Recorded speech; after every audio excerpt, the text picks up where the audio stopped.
Hello, Seattle. Oops. I meant Portland. Woo, Portland, right?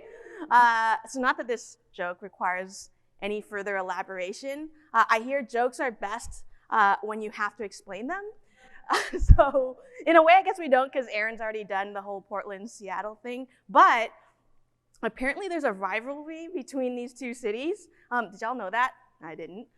But clearly, I thoroughly researched this. I'm definitely Team Portland, though, and that's not because we're physically here and I'm scared any Portlanders out there will egg me.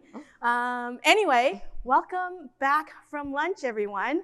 We're really excited to have you all join us for a fun-filled half hour of learning, laughing, and maybe a little bit of groaning if none of our jokes land. But if you do make it through this whole talk, we have a fun little surprise for you at the end. So if you're ready, give us a verbal bat signal of sorts. We're looking for whoop whoops or a caw-caw. Nice, we're getting lots of whoop whoops and caw-caws, so let's get started. Well, hello everyone. My name is Betty, and I'm feeling super lucky to grace the stage with the effortlessly smart and wonderfully kind human, Ashley Ellis Pierce. Whoop whoop, and the crowd goes wild. Woo, ah. I'm our hype person here right now, gassing ourselves up. I honestly think the world of Ashley, by the way. I think Ashley is fire. Or as some kids say, Ashley is lit. Quite literally too, though. Like, she just lit herself on fire the other day. So I'm not even joking. That's her favorite shirt. I know. Yeah, very embarrassing. Anyway, I'm so excited to do this talk with her because I feel like we channel the energy of a badass dynamic duo. I'd compare us to the likes of Batman and Robin or like Anna and Elsa. But then I started digging a bit deeper, and with some reflection, I actually realized we might be more like Pinky and the Brain, because like Ashley brings the smarts, obviously, and I bring a lot of other things to this relationship too, okay? So it's not a knock on myself by any means. I also quickly want to share that I'm a first-time conference speaker, and thank you. And speaking at RailsConf is definitely a career bucket list item for me, so it's an honor to be here. But I'm not gonna lie, my palms are a bit sweaty, knees weak, arms are heavy, there's vomit on my sweater already, mom's spaghetti, she's nervous. On the surface, she looks calm and ready to drop. Whoa. I think Eminem just took over my body just now. I think what he was trying to help me articulate is that I may or may not be a little bit nervous, but I'm working on channeling all that energy into some pure, unadulterated excitement. So bear with me if I'm a bit of a loose cannon today, like right now. Hi, Mom. And also, hello, Sandy Metz. The YouTube algorithm's probably going to get her to watch our talk at some point, right? Yeah, maybe? If you say her name enough. Yeah, if I say her name enough? Okay. I'm really taking us off base right now, and Ashley's going to rein me in soon. But before we do that, we want to build some positive energy in this room. So can everyone just face their neighbors and give them a socially distanced but enthusiastic high five? Nice. Nice. Okay, and can you send some high fives up here to Ashley and I as well? Thank you. Thank you. I like to call these Wi-Fives, by the way, because it's like a high five over the Wi-Fi. Huh? We're in person. Yeah. Okay. Now that this is all out of my system, let's get to the good stuff. Ashley, what are people here for? Great question, Betty. So as you all know, the title of our talk is Gem Install, What Could Go Wrong? And spoiler, the answer is a lot. We put a lot of faith in gems, and we want to make sure that they're safe. Betty and I work together at Shopify on the Ruby Conventions team. Our team works to make sure that Shopify's many hundreds of Ruby apps are all in tip-top shape.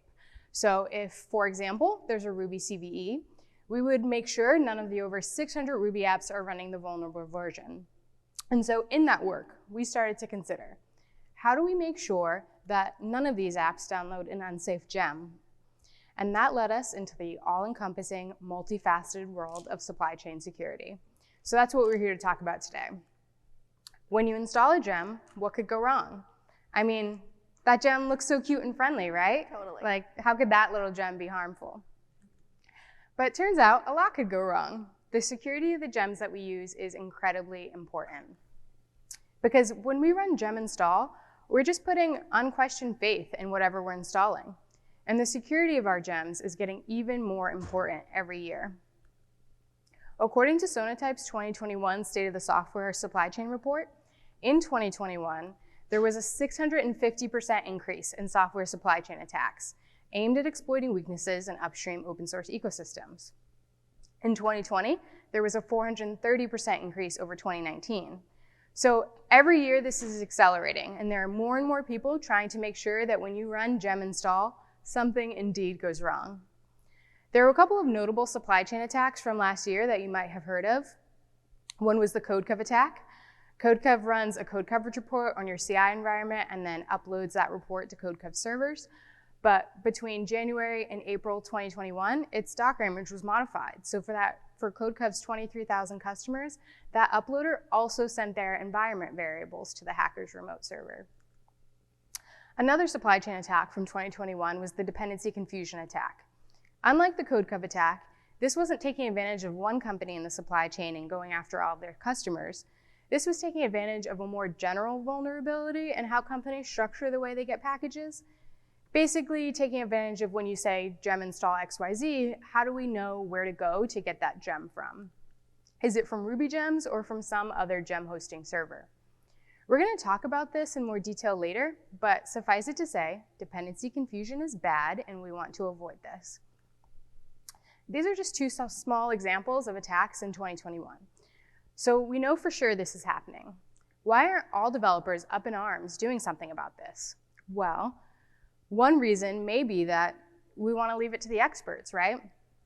In the past, security is not one of the areas that I have personally felt most empowered to just go out and fix.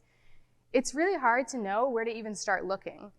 Web developers often rely on security-focused teams to be the keepers of this knowledge. But the thing is, we too can be keepers for some of this knowledge, because the most common attacks are actually quite straightforward to execute. And that's why they're common, because they're relatively easy to pull off. So yes, that means that most often there aren't any super hacksaws tactics required. And as much as NCIS would love us to believe that the way to defend ourselves against attacks is to have two people fiercely keyboarding away on the same keyboard, no less, that is sadly not the case. Otherwise, Ashley and I would single-handedly, dare I say double-handedly, defend against all attacks at Shopify. Attackers are simply preying on the fact that developers are imperfect human beings. And so they've set up booby traps to catch us when we least expect it. For instance, a common exploit is where attackers take advantage of common spelling mistakes, or they take advantage of a gem being hosted on a different source repository. And the most classic tactic in the hacker handbook, they take advantage of the fact that some of us are lazy humans. And as lazy humans, many of us are guilty of reusing our passwords, right? I'm sure people can relate here.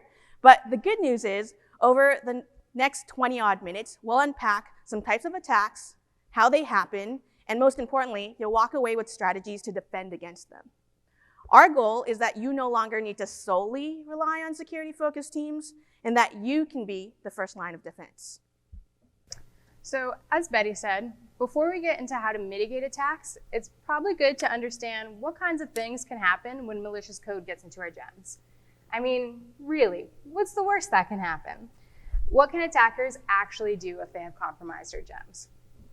Well, developers are secretive people. We live a double life, part of it working in the open, sharing our code with others, and the rest of the time, we deal in secrets. That's why our servers are so big. They're full of secrets, right? All right, I'll leave the jokes to Betty. You may have things like your AWS deploy tokens, RubyGems access tokens, and all other kinds of secrets stored somewhere on your local machine or in your servers. The same machine and servers that you're installing these random gems on. That's a lot of trust to put into gems. It's like inviting random people into your home and just hoping that none of them are thieves.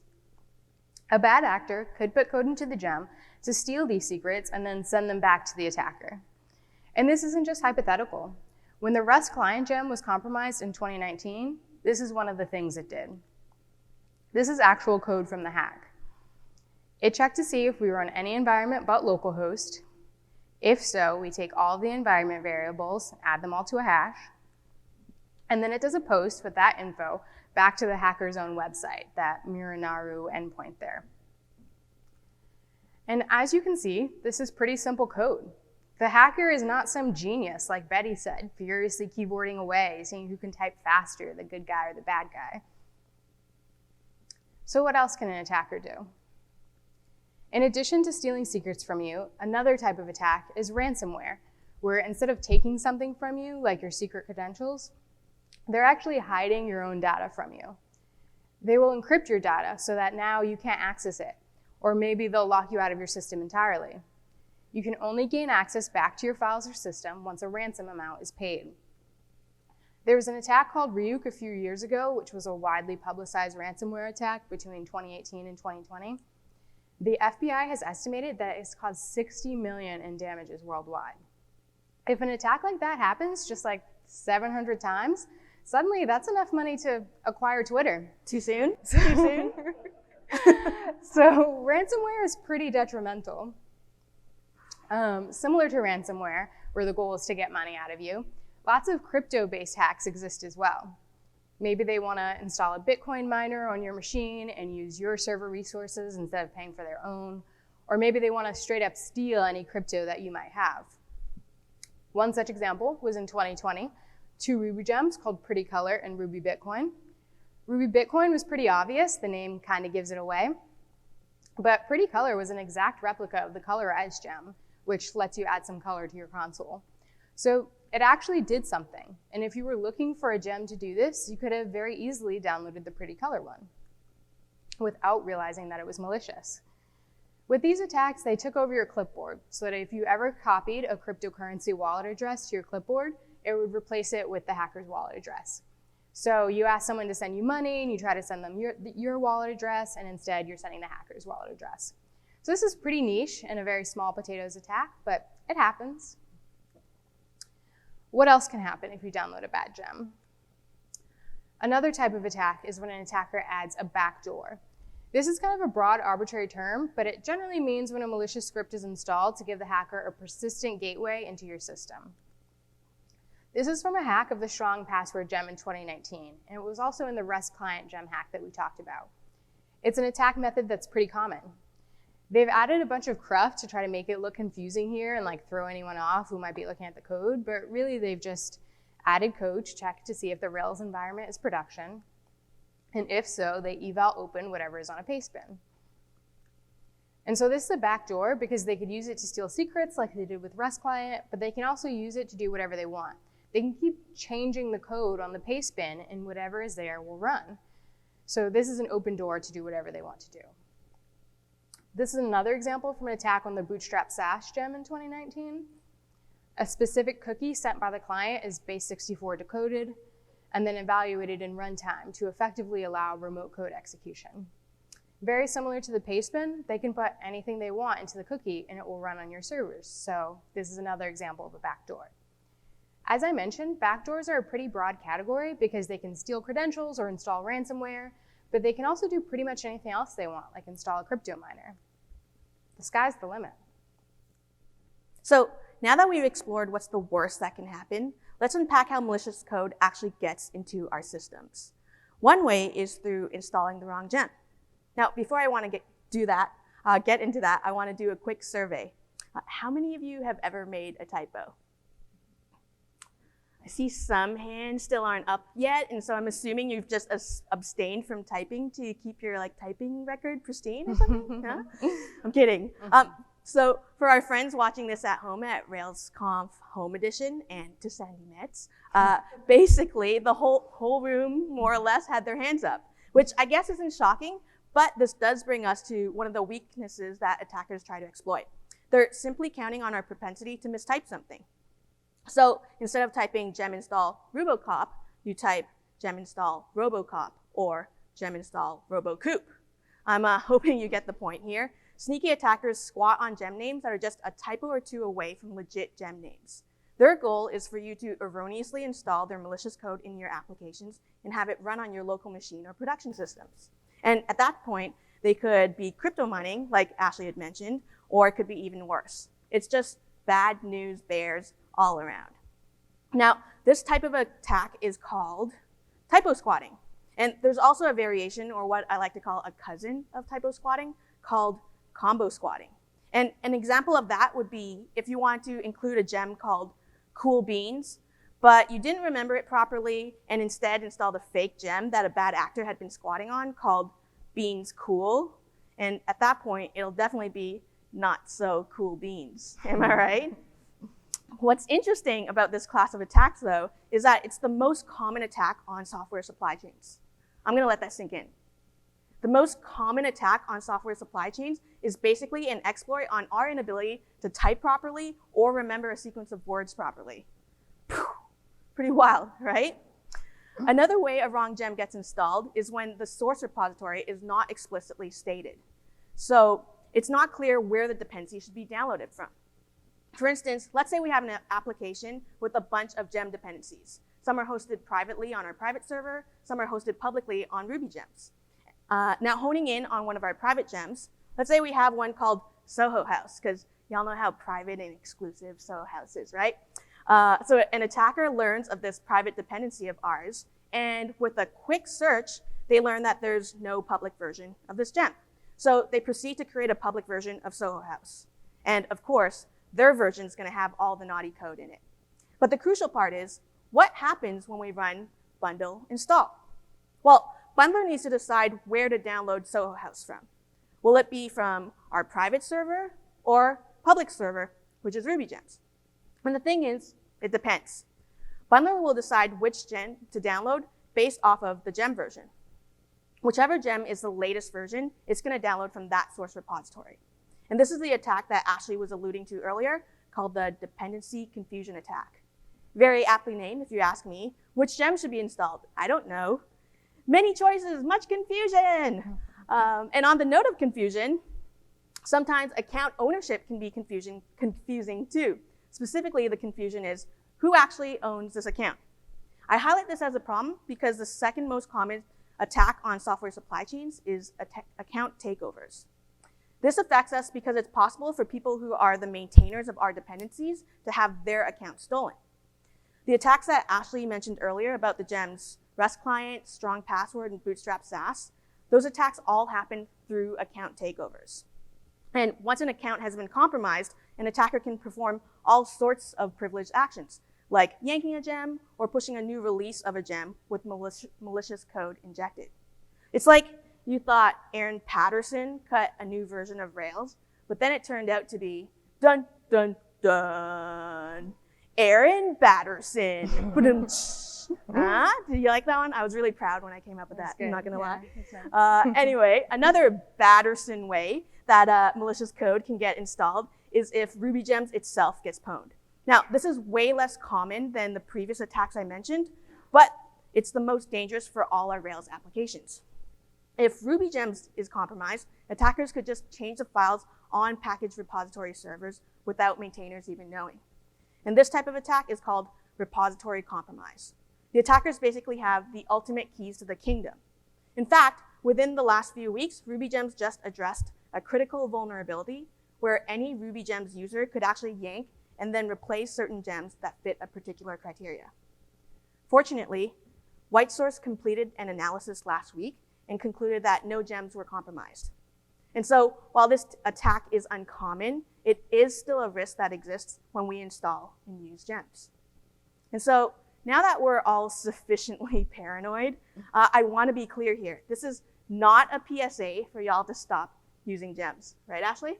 Of course not. Sure, this all seems pretty scary, but gems are incredibly useful. They're convenient, they help us iterate faster, we don't need to constantly reinvent the wheel.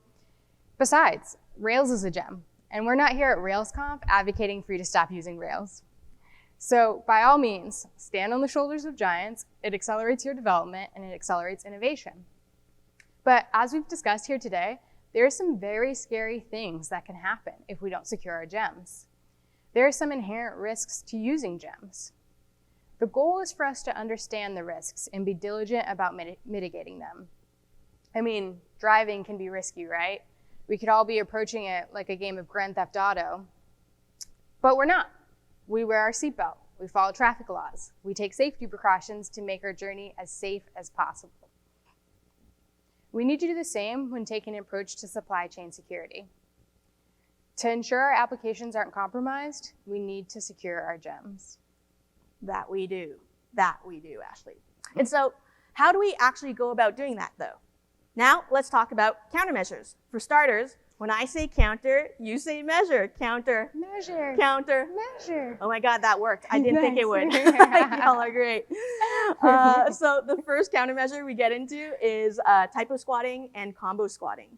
You're probably all thinking, what can save me from my erroneous typos? Like a Grammarly for gems? And my answer is yes, kind of. In the sense that Grammarly consists of a defined list of words and grammar rules, you and your team can define a list of vetted gems. And that list can essentially become your allow list. Okay, great, so you've got an allow list, but how do you actually enforce it? One option is to create a GitHub action that verifies whether the gems added in your gem file are allowed or not. If you're curious about how to get started with this, we built a scrappy prototype to help you get the ball rolling. But to be clear, it is far from feature complete, but we hope it can serve as inspiration. In addition to the allow list, we'd also recommend practicing the campsite rule. You know, the one that says, leave things better than how you found it? So if you've come across a suspicious package, just report it. How about dependency confusion? How do we counteract that? Last year, Bundler released a fix for how it prioritizes sources.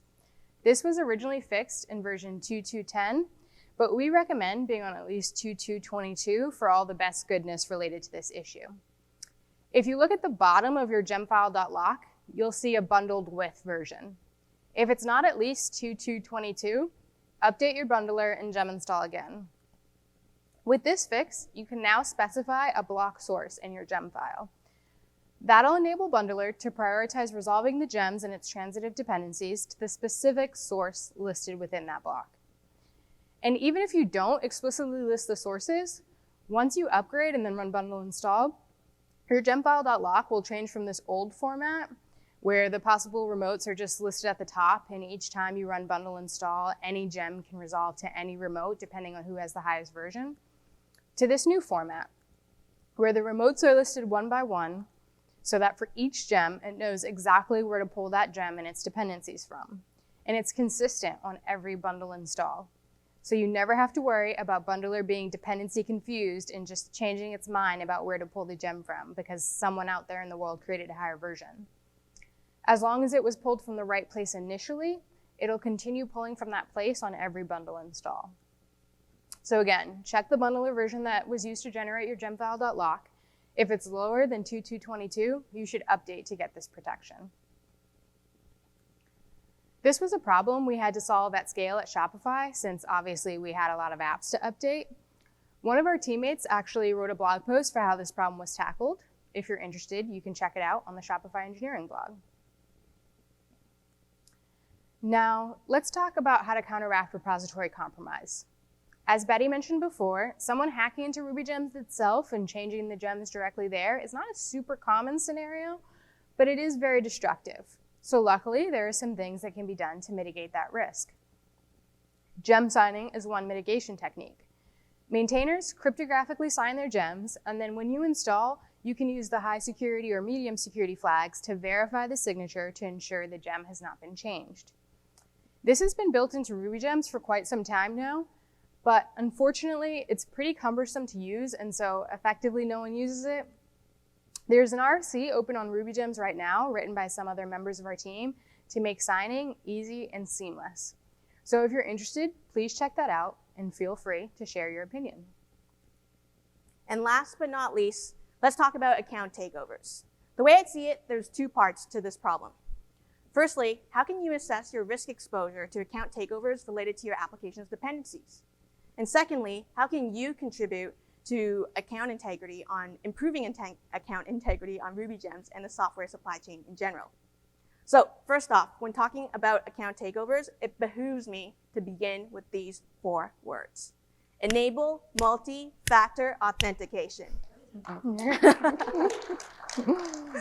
It's such an easy thing to do, and it's incredibly effective. How effective?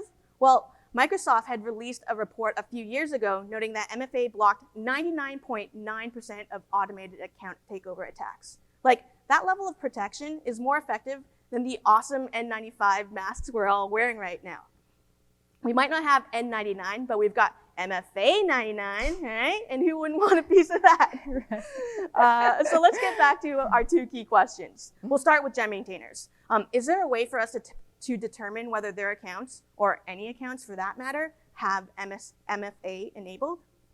If we head over to rubygems.org and check out our dear friend Aaron's profile, can any of you spot his MFA status and where it's noted? Got some shaking heads? Yeah, me neither.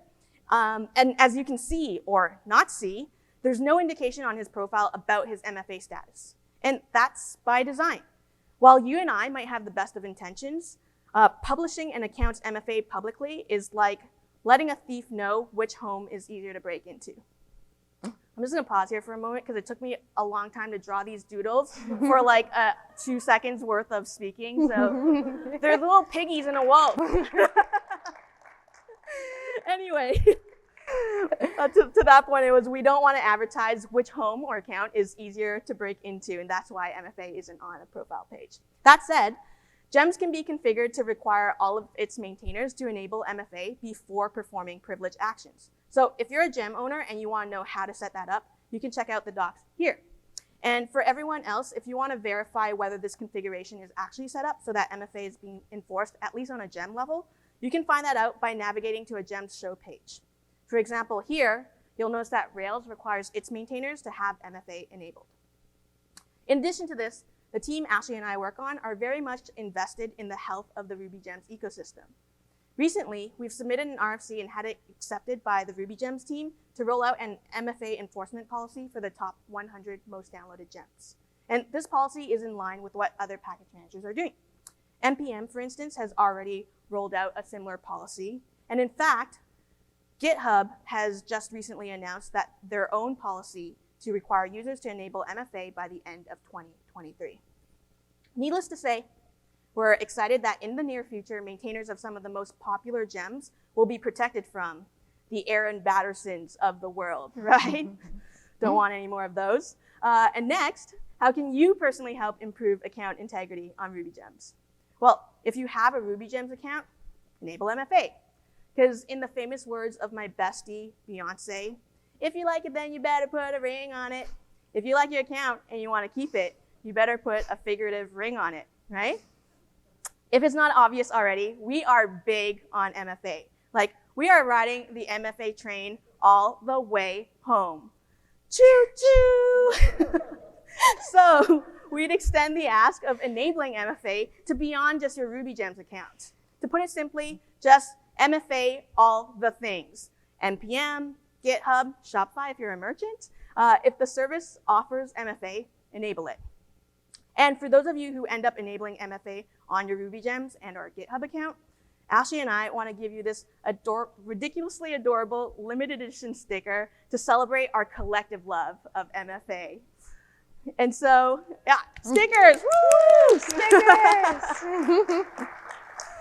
And so in closing, if you loved our talk or amateur doodles, tweet at us, and I don't know, CC Sandy Metz if you want to, maybe. I'm kidding. We honestly would love to hear from you though. Like, tell us if you've learned something new or how much impact we've had, because you know we can also shamelessly collect receipts for our next impact review. Okay, jokes over. Seriously, thank you so much. MFA, all the things. Come find us for stickers and a final Wi-Fi to you all. Have a great afternoon, everyone. We did it. Done.